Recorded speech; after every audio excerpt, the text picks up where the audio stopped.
Okay, truthfully, I've been disassociating from life by playing too many video games. MMORPG, cozy games, platformers, adventure games, first-person shooter games. You name it, I've been there. I've been doing that. That's what I've been doing. That's where I've been. Have I been so locked in that I haven't consumed water in hours? Yes. I like to fill my eyes with even more screen time. So that's really good. There's nothing better than getting lost in a video game. I've been gaming since I was a wee little tot. From booting up the Macintosh and popping in a hardcore game like Lemmings, to maxing out the family internet bandwidth with games like Habbo Hotel and miniclip.com, which I spent probably most of that time playing The Sims and removing the ladder from swimming pools. So today I wanted to pay homage to my 3 favorite games and create a little postcard for each of them to forever remember them by, like I would ever forget about them. Animal Crossing is a social life simulator that you can take at your own pace. It's up to you to build the town, to harbour relationships and foster community, all whilst a tanuki in a Hawaiian shirt profits off your hard labour. It was a good game, great game. You pay for literally everything. You grind hard for bells, the in-game currency, clearing the island of natural resources for profit, just like real capitalism. You can make animal friends, you can city plan, pick fruit, go fishing, excavate. Partaking in digital manual labor is basically the essence of Animal Crossing. Have I spent nearly 3,000 hours playing this game? Thousands on tickets traveling from island to island, villager hunting, time travel to reap the benefits? Don't be stupid. I actually have a life. I definitely don't. So for this postcard, I wanted to embody the essence of Animal Crossing, and I feel like that's Tom Nook. As a pivotal character in the game, it only feels right that he is the center point to this design.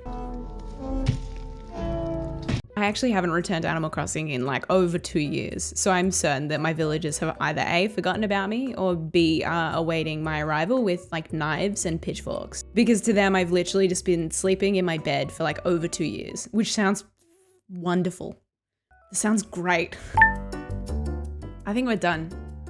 That's pretty good. All right, next one. I wanted the postcard to say something that Tom Nook has always wanted to shout from the rooftops. So I went with, I am once again asking you for bells. Because this guy's an absolute money fiend and I'm tired of the ambiguity. Can I just say I love variable fonts? I love them so much. Look at this. So good. My first idea for this postcard was to hero a certain part of the text in the design. I felt like the word bells was maybe the punchiest, so I decided to pull that out and segregate it to create some hierarchy in the layout. After fiddling around with a million font options and getting stuck on how bloody divine variable typefaces are, it was back to finding the perfect font for the pull-out text. Okay, so we're using Herbis for the introduction type, and then I want to use this lovely font, Beverly Drive, and it's by Chutzpah Studio. It's also available in Adobe Fonts. It is so nice. So I want this to kind of be like title text or like pull out text. So let's go with that. Can we thicken this up a bit? We sure can. And it was this time to bring in the man, the myth, the legend. Bring him in, Tom Nook. Get him in here. Can't wait. I don't know what we're doing with it though. Okay, let's make this easier for ourselves and turn this into a stamp. Turn it into a stamp. Because that's going to give us highlights and lowlights more accurately than black and white will. Okay? Okay. After turning Tom into a stamp with the effects filter and playing around with the balance of the image, it was time to outline his ass, so I was working with a vector to use in the design. It was now time to work out where he'd sit in the composition. Inevitably, he was going to be front and center, but we couldn't just leave him as a black and white stencil image. He needed to be transformed. He needed to be painted. All right, let's use our stippling brush. And let's add some texture. I used a spray paint style brush to fill in a lot of the empty gaps. It didn't need to be clean, which is really difficult to come to grips with when you're someone who's a bit of a neat freak.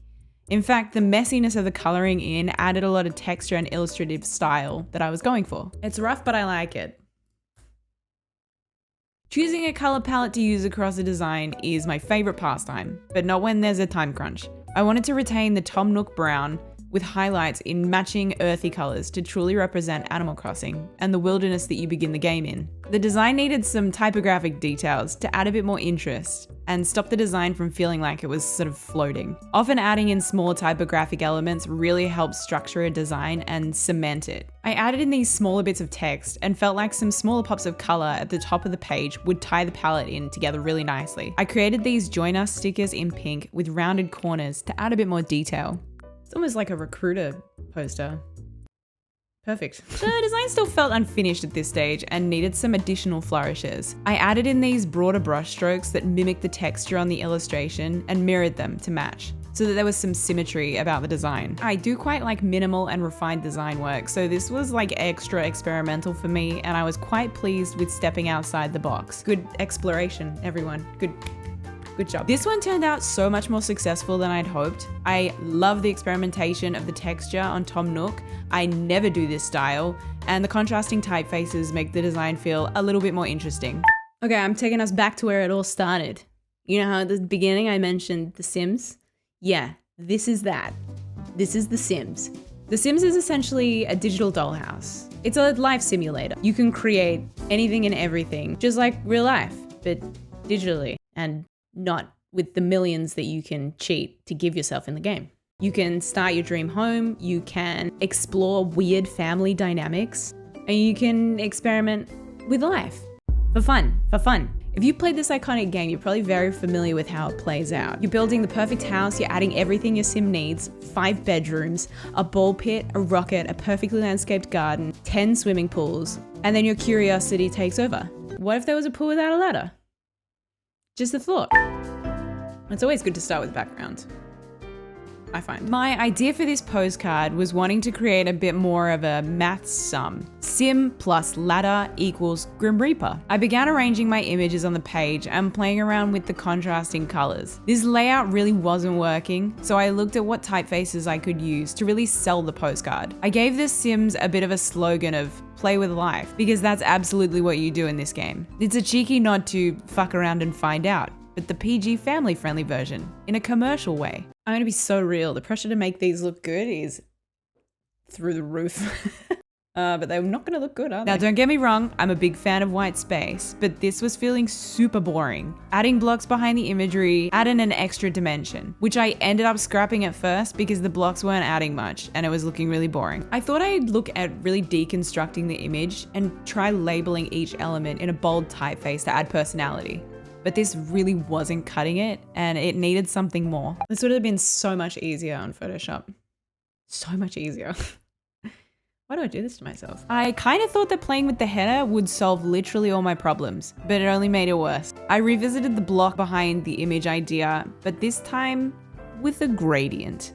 It gave me a bit of an idea to visually lean into the retro roots of The Sims. Adding a bunch more little typographic and visual details always maketh the designeth in the end. You know what makes everything better? Adding a texture over the top. Yeah, let's do that. I think I've lost the plot, which is always good.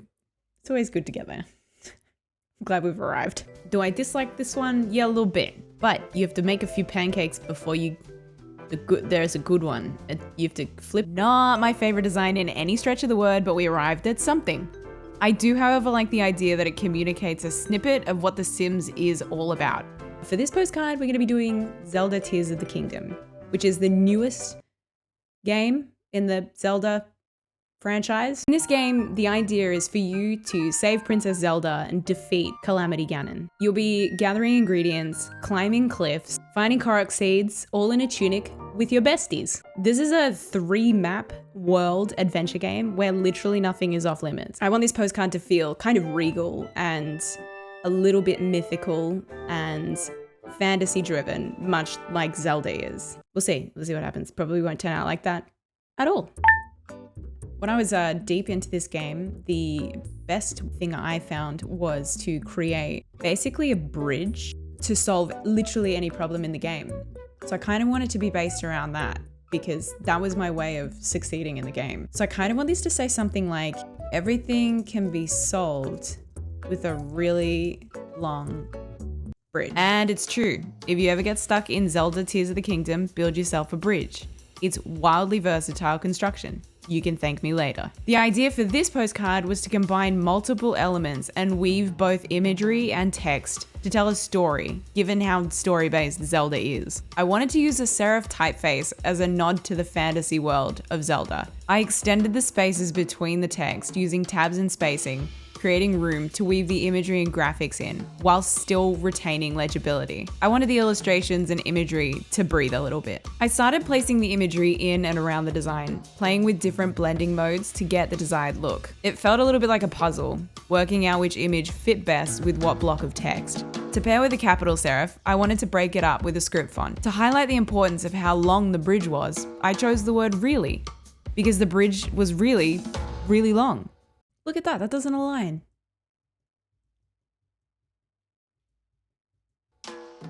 Look, whoever designed this, smack bottom. There was a little bit too much white space at the top right hand corner of this design. I thought to really send home the postcard, I'd create an embossed stamp to overlap with the text. Using the Zelda emblem, I designed a circular badge with the game name and title. It needed to feel part of the design, and less like I'd hit the 3D materials button and inflate. So I reduced the lighting and used multiply to blend the badge in with the text. I liked that this design gave a nod to the story through imagery, as well as highlighting some of my own personal struggles completing this game. All in all, not how I envisaged it, but not too bad. I'm really happy with this layout. The bright red contrasting with the deep green condensed serif feels really strong.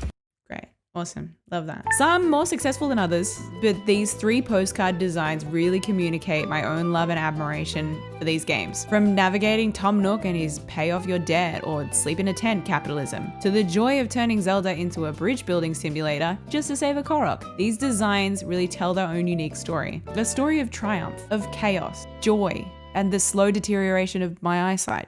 Thanks so much for watching. I hope you enjoyed this one. Go and play those games. They're great games. Go give yourself a treat, disassociate, forget about life's things that you need to do, and just grind Animal Crossing for a good 3,000 hours. It's a good time. And I'll see you in the next one. Goodbye.